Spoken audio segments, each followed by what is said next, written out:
सबका बताओ वो एकदम सत्य। न्याय हुए आज, आज न्याय चाहिए। फिर तो जो प्रकरण सामने आया उसकी किसी ने कल्पना भी नहीं की थी। हुआ कुछ ऐसा था कि ननकू की पत्नी चौथी बार गर्भ से थी। पहले ही तीन बिटिया थी। इस बार तो घर वालों को यही इंतजार था कि शर्तिया बेटा ही होगा। ननकू की माई उसकी पत्नी का जीना दूभर कर दी थी कि यदि बेटा ना हुआ तो वह उसे घर से बाहर निकाल देगी और ननकू का दूसरा विवाह करवा देगी। इस पर ननकू कभी कभी विरोध भी करता कि रहने दे माई, होगा जो होगा। थोड़ा बड़ी होगी, खेती किसानी में हाथ बटावेगी। पर उसकी माई ने तो जैसे ज्ञान दिया कि उसे भी अब बेटे की कमी खलती है, क्योंकि पिछली बार दाई भौजी ने चेताया था कि इसका शरीर बहुत कमजोर हो गया है, अब जच्चा लायक नहीं है, सावधानी बरतने को बोली थी। फिर अब की बेटा हुआ तो ठीक, नहीं तो कौन सूखी को गाय गौशाला में बांधेगा। गोबर खातिर तो बैल ही काफी है। फिर वंश भी तो आगे बढ़ाना होता है। फिर बेटी होगी, फिर धरती भारी होगी। माना कि 4 दिन में वो काम तो करेगी, वो सब तो ठीक है, पर हाथ पीले करने को तैयार पहले ही हो जाएगी। फिर जरा सी सियानी ना भई कि रोज ही रोज समाज की नजरों से भी छुपाते फिरो। अब तो ननको भी यही मानने लगा था कि बेटा होना आवश्यक है। खैर वो भी दिन आ गया जब बेटा या बेटी का फैसला होना था। साथ ही ननकू की पत्नी के जीवन से संबंधित बड़ा निर्णय भी होना था। संध्या बेला ननकू की पत्नी प्रसव पीड़ा में छटपटा रही थी। फिर भी घर वालों ने दाई भौजी को सूचित करना जरूरी नहीं समझा और तीनों बच्चियों को भी पड़ोस के घर में कर दिया, कारण कि यदि बेटी हुई तो आसानी से उससे छुटकारा पा सके। जैसे तैसे बिना किसी दवा दारू के देर रात उसकी जचकी हुई। सबकी उम्मीदों के विपरीत एक सुंदर सी कन्या को जन्म देकर ननकू की पत्नी अचेत हो गई। अब क्या, अब तो गाज ही गिर गई पूरे परिवार वालों पर। फिर क्या, उन सब के सर पाप सवार हो गया। रातों रात उन सब ने बच्ची से मुक्ति पाने की घिनौनी योजना बनाई। योजना अनुसार उन सब ने उस नन्ही सी जान को ठिठुरती रात में घर के खुले आंगन में उसे चारपाई के पावे के नीचे ऐसे ही निर्वस्त्र छोड़ दिया कि यदि वह ठंड से नहीं तो चारपाई के भार से अपने प्राण तज देगी। उसके रोने की आवाज न आए, इसलिए उसके मुंह में इन पापियों ने रुई का फाहा ठूस रखा था। ऐसे करते समय ना ही इन पापियों के हाथ कांपे, ना ही आत्मा। इधर ननकू की पत्नी को अफीम की महक से अचेत कर दिया गया था। देर रात जब ननकू की पत्नी चेतना में आती है तो प्रथम अपने बच्चे के बारे में पूछती है। उन सब ने बताया कि वो आराम करे, उसने एक मरी हुई बच्ची को जन्म दिया था। जब उसने मरी बच्ची के बारे में सुना तो उसे शंका हुई। उसने उसे देखने की जिद पकड़ ली, पर मोटा सा पाप कहाँ छुपता। उनके कुकृत्य को अपनी आंखों से देख लिया था उसने। चारपाई के पावे के नीचे इसकी मृत बच्ची पड़ी हुई थी। ओह, कलेजा मुंह को आ जाता है इस विभत्स दृश्य को देखकर। ननकू की पत्नी बच्ची को गोद में उठाकर बिलख पड़ी और तीनों प्राणी को धमकाते हुए घर के बाहर जाने लगी, ये कहते हुए कि वो मालिक गजराज सिंह जी के पास जाएगी और अब इसका न्याय वही करेंगे। अब तो ननकू को अपनी जीवन नैया संकट में लगी, अतः अपनी पत्नी को जबरन घसीटते हुए घर के आंगन में धकेल दिया। पत्नी के बार बार विरोध करने पर उसे जानवरों की तरह पीट दिया। परिणाम स्वरूप उसका कमजोर शरीर और मन इस प्रताड़ना को सहन न कर सका और उसे अपने प्राण त्यागने पड़े।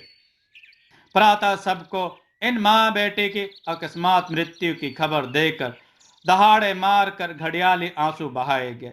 उन दोनों की अंत्येष्टि के साथ ही सोची समझी योजना पर भी मिट्टी डाल दी गई। ननकू और उसके माई बापू के मुख से पूरा वृत्तांत सुनने के पश्चात सभा में उपस्थित हर व्यक्ति की आंखें अश्रुपूरित और हृदय नफरत से भरा हुआ था। तीनों प्राणी अब रहम की उम्मीद लगाए बैठे थे। तभी गजराज जी बड़ी जोरों से अपना सिर घुमाने लगे और चीखने लगे, न्याय, न्याय चाहिए, न्याय। उस मार्मिक परिवेश में बड़ी देर तक शांति बनी रही। न्याय की गुहार लगाते हुए केवल गजराज जी का स्वर ही गूंज रहा था। साधु बाबा बोले, शांत हो जा बेटी, शांत, एकदम शांत। शांत होने की बजाय गजराज जी की अकुलाहट बढ़ती ही जा रही थी। साधु बाबा पुनः गोले के अंदर से मिट्टी उठाते हैं, मुट्ठी में बंद करके बुदबुदाने लगते हैं और स्वयं भी तीव्रता से सर झटकते हुए बंद मुट्ठी को गजराज जी के मुख पर फेंक कर मारते हैं। मिट्टी के पड़ते ही गजराज जी का स्वर स्वतः ही धीमा हो जाता है। अब वे सर नीचे किए लंबी सांस के साथ न्याय की रट लगा रहे थे। साधु बाबा ने समस्त पंचों से न्याय की गुहार लगाई, कृपया करके आप लोग इसके साथ हुए अन्याय का उचित न्याय करें। सरपंच जी बोले, बता, अब तू ही बता, क्या किया जाए इन सब के साथ। जो बोलेगी उसमें हम सबकी सहमति होगी। बता, क्या सजा दी जाए इन सबको। गजराज जी बिना कुछ बोले झूमते हुए बस न्याय की रट लगाए जा रहे थे। साधु बाबा बोले, माननीय पंचगण, इसने बिना किसी को नुकसान पहुंचाए अपने न्याय के लिए गजराज जी को माध्यम बनाया और आप लोगों का आवाहन किया है।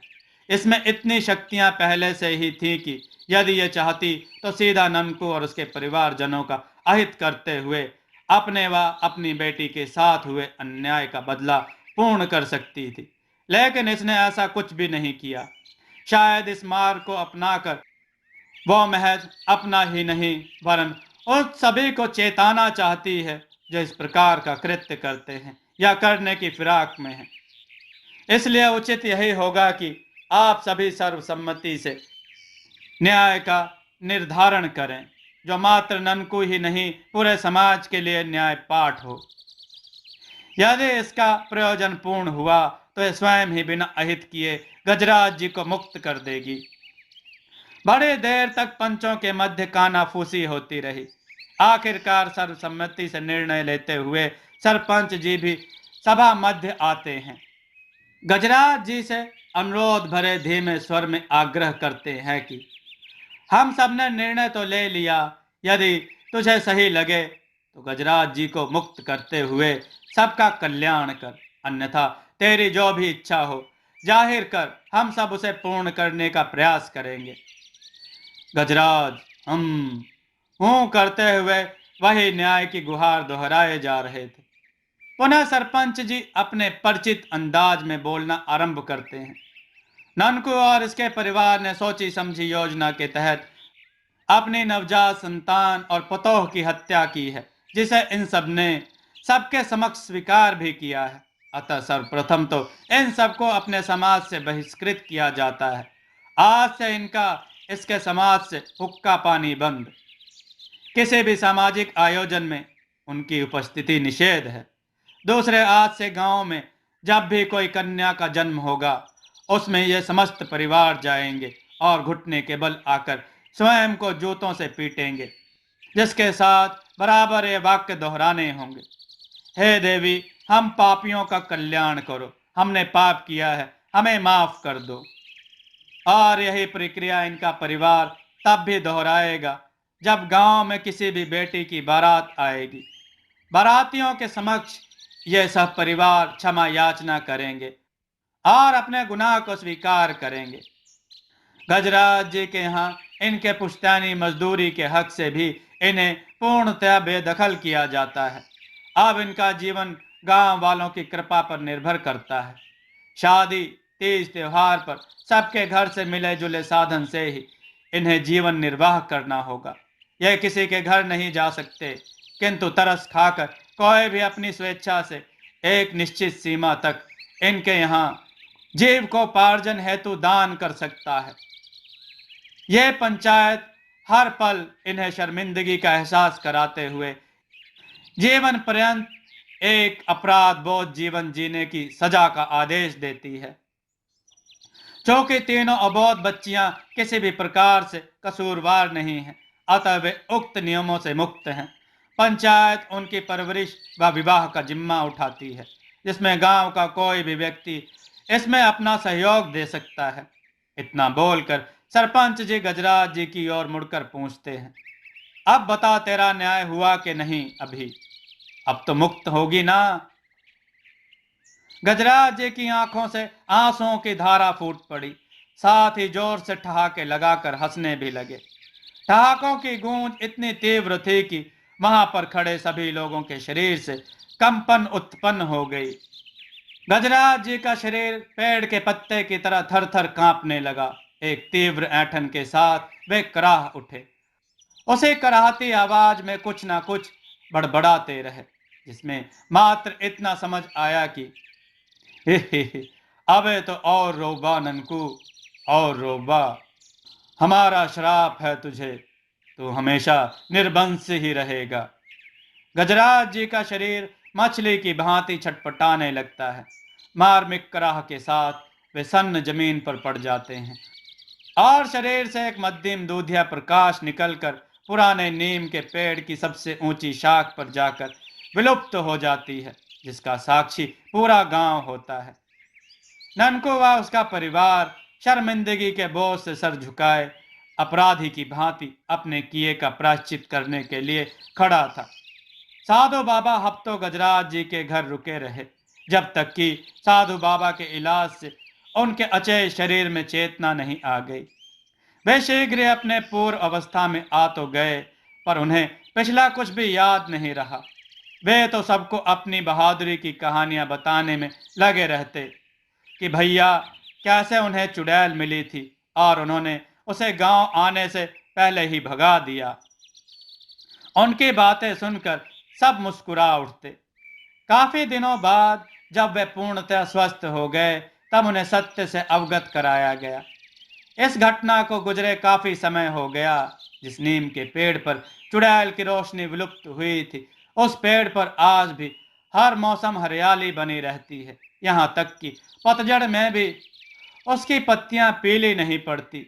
जब भी गांव में किसी कन्या का जन्म होता या फिर उस पेड़ पर बच्चे खेलते हैं, तो पेड़ की टहनियां झूमने लगती हैं। ऐसा लगता है मानो वो पेड़ खुश होकर गीतों के साथ नृत्य कर रहा हो।